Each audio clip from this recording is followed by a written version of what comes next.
Et ben voilà, aujourd'hui on va se faire une petite tartinade de gambas, de saumon fumé, une petite entrée ou une petit apéro rapide pour les amis. Donc de quoi on a besoin? Alors ça c'est un petit pot, c'est pour récupérer un peu de mayonnaise au cas où j'en ferai trop, ça arrive. Saumon fumé, des gambas, ça je les ai fait cuire, mais on peut utiliser des gambas, des crevettes roses qu'on trouve chez son poissonnier, il y a juste à les décortiquer. Un petit peu de citron, c'est mieux du citron frais, mais j'en ai pas. Du poivre, du sel, de l'huile. Là, on va faire un petit peu de ciboulette, un peu d'échalote, petite tartine de pain pour la présentation, la préparation pour la mayonnaise, et enfin, là, une petite assiette avec un cercle, un emporte-pièce, comme ils disent à Top Chef. On commence, on va faire la mayo. Alors, vous avez un tuto sur cette formidable chaîne, mais je vous la fais quand même parce qu'il faut qu'on bosse un peu, donc on montre qu'on bosse. Donc, on y va. Vous vous souvenez, hein, on incorpore notre huile jusqu'à ce que ça monte tout simplement. Hein. Vive l'huile, vive la mayo. Nous, qu'est-ce qu'on aime ça? Il faut bien tourner. Hein. Plus on tourne, plus elle sera ferme. Parce que toujours ce principe physique de rentrer de l'air et donc une émulsion. Et cette émulsion vous fabrique une mayonnaise bien ferme et qui se tient donc impeccablement. Hein. Donc on n'hésite pas. S'il y en a trop, hein, on sait qu'on s'en servira pour autre chose. Hein. Et puis on se retrouve dès qu'elle est finie. Bon bah là on arrive au bout, hein. Vous voyez elle est ferme. On lui met quelques gouttes de citron, donc on rappelle les bases de la mayo. Hein. Un jaune d'œuf, une belle cuillère de moutarde, une petite cuillère à soupe une cuillère à café de moutarde. Après si on l'aime un peu plus forte, on la prend un peu plus forte. Hop. Une pincée de sel, ou deux. Toc. Deux tours. Alors c'est pareil, hein, si vous avez que du poivre du cros, vous prenez du poivre du cros, hein, c'est pas non plus... Et voilà, on a une jolie maillot, hein, qui demande qu'à se faire rejoindre par ses amis. Donc là on va passer, hein, on va tailler ça. Alors il y a plusieurs manières, hein. On peut prendre la moulinette électrique. Moi je trouve ça moins sympa, ça fait une espèce de pâte.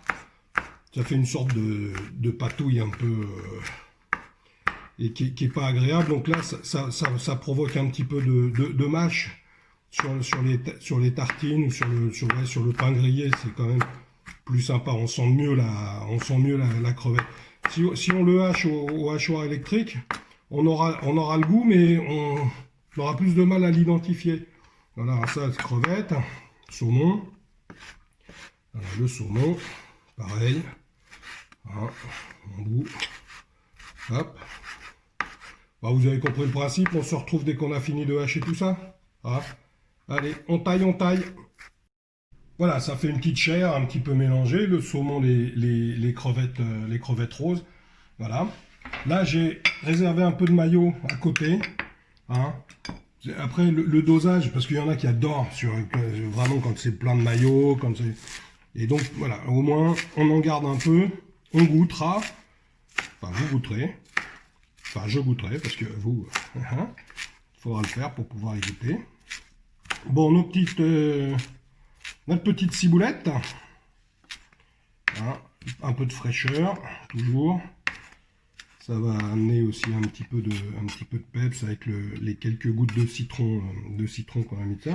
Hop, on va mettre ça dans notre maillot. Hop. Alors on n'a pas peur, hein. Il ne faut pas avoir peur d'avoir des choses dans sa maillot pour que ça ait un goût prononcé, quoi. Mais pas trop fort. Vous avez vu, j'ai mis une demi-échalote. Hein, parce que elle était grande, mais voilà, il faut pas non plus que ça sente que l'échalote. Ou alors on fait cette mayonnaise plus pour aller avec une côte de bœuf. Et là, on peut y aller avec du cornichon et tout ça. Mais là, la délicatesse de la gambasse, la délicatesse du saumon fumé, la délicatesse du chef. Oups. Là, tac. On est d'accord? Alors, bon, compliqué maintenant, la partie la plus compliquée. On jette... Alors, non, on va même enlever ça. Hein, parce que... En fait, ce qu'il y a, c'est que ça finit par se mettre directement dans les pales du... Je sais même pas comment ça s'appelle. Enfin, dans le fouet, voilà. Et voilà. C'est compliqué. On a encore... Non, je rigole. On peut y aller parce que c'est un mélange destiné à tartiner. Donc, vous voyez, globalement... J'ai bien fait d'enlever de la maillot. Il y a ce qu'il faut. Il y a largement ce qu'il faut. Alors, ça va être généreux. Hein. C'est important. C'est important pour ceux qui sont venus quand même au resto, même pour les autres. Mais voilà, partez toujours du principe que l'idée c'est d'être généreux. Sinon, ça sert à rien. Alors là, on va tirer notre petite attirail. Regardez. Hop.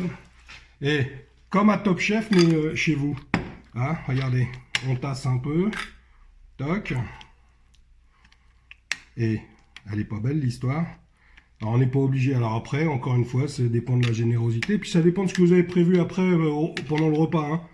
Parce que bon, c'est pas parce que c'est des fruits de mer que voilà, ça tient pour de vrai. C'est pas voilà. Hop. On enlève son petit cercle là.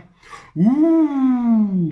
Ben voilà. Ou alors on le met sur des petits croûtons et on le met sur des petits toasts avec voilà. Simple. Ben régalez-vous tous.